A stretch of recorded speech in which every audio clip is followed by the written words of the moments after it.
Alors, nous entrons dans le centre communautaire de Sainte-Rosalie, sur le boulevard Gérard-Côté, la rue Gérard-Côté. Et nous avons déjà des tables d'exposition du matériel ici. Et puis, bien sûr, qu'est-ce que la Bible avec des panneaux explicatifs comme ça tout au long de la marche, si on veut, de la visite. Alors, avec différentes maquettes et plusieurs affiches explicatives comme on voit dans le centre ici. Et un peu plus loin, on va voir, en finissant la visite, le local de la presse de Gutenberg, là-bas dans le fond. Alors, je commence par ici. Donc, c'est le jardin d'Éden. On m'explique qu'est-ce qui s'est passé là et pourquoi on a besoin d'un sauveur. Et quelle est l'importance de la Bible, hein? La Bible et nous.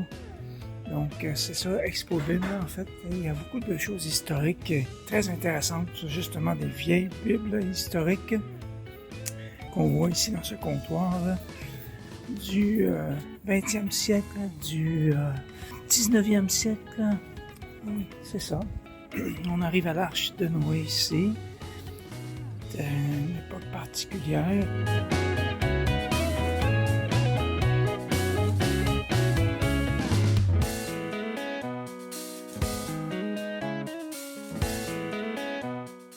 Et là, on voit l'arche, quel travail qui a été fait dans cette construction-là. Wow. Même les animaux et les étages à l'intérieur. Et un petit comptoir plus à caractère juif avec le menorah, l'arche de l'Alliance, un mini tabernacle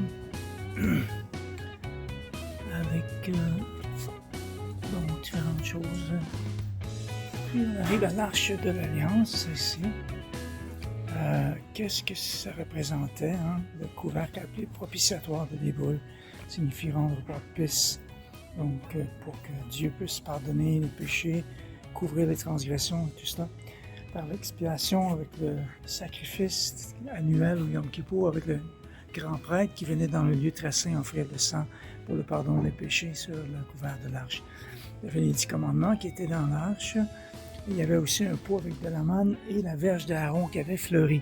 Ici, vous avez plusieurs pierres sur donc l'étude qui a été faite à travers le temps sur les pierres du pectoral, les fondements de la Nouvelle Jérusalem et plusieurs pierres de collection qui ont été collectionnées à travers les années. Le souverain sacrificateur, on le voit bien avec le pectoral. Il portait sur son cœur avec les 12 noms des 12 tribus gravés sur chacune des pierres, avec l'urim et le thummim. N'oubliez pas que l'hébreu se lit de droite à gauche. Et vous avez le diadème sur lequel était gravé en hébreu sainteté à l'Éternel. Il avait aussi 2 onyx, une sur chaque épaule. Il y avait 6 noms sur une épaule, des mêmes 12 tribus gravées sur le pectoral, et 6 noms sur l'autre onyx, 2 onyx. Donc les 12 tribus. Et au bas de la tunique bleue, il y avait les clochettes et les grenades, les fruits. Ici, nous avons choisi un tissu pour représenter plus les couleurs, mais ça donne une idée quand même. Et on arrive ici au manuscrit de la mer morte. Très intéressant, une des plus grandes découvertes archéologiques de tous les temps. Le grand rouleau du livre d'Ésaïe, le plus complet et le mieux conservé de tous les manuscrits bibliques découverts à Qumran en 1947. Vous avez ici plusieurs artefacts confirmant le récit biblique. Très intéressant, le rouleau de la mer morte, la pierre de Rosette. Je n'ai pas le temps de m'étendre pour l'instant sur les... Il y aurait beaucoup à dire sur tout ça, mais ça vous donne une idée de l'exposition rapidement en quelques minutes. On a des textes ici, le P52, très fameux manuscrit.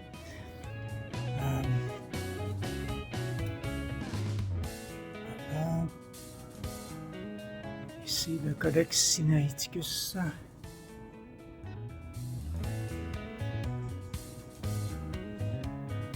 Un scribe d'époque mésopotamienne.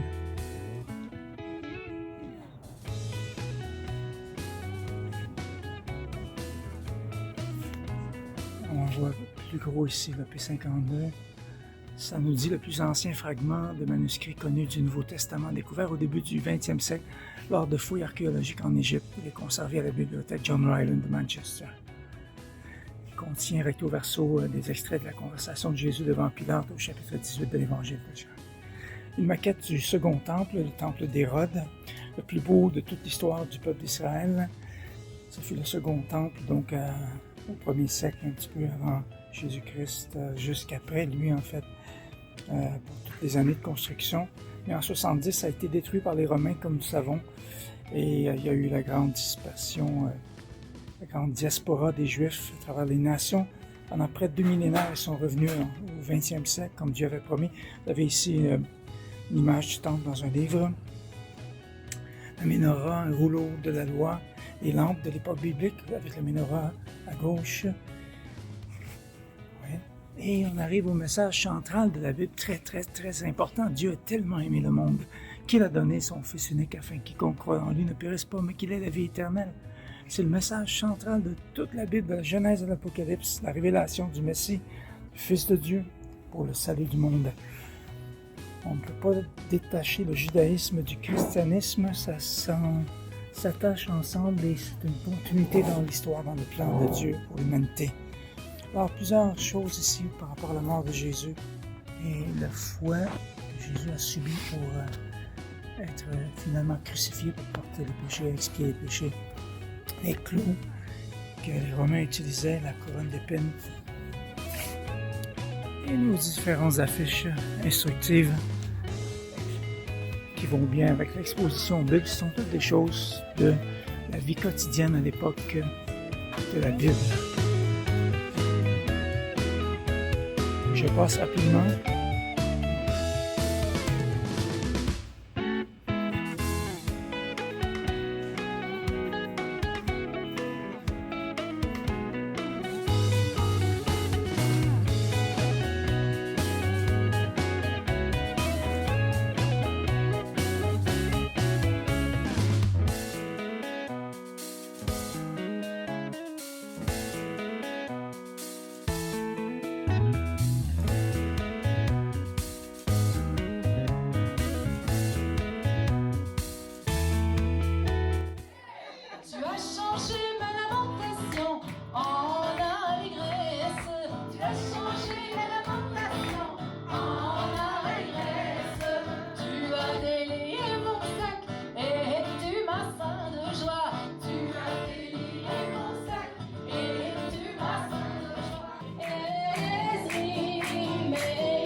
Ici, on est rendu à la vie de Jésus. On arrive vers la fin de la visite où Jésus a donné sa vie pour nous.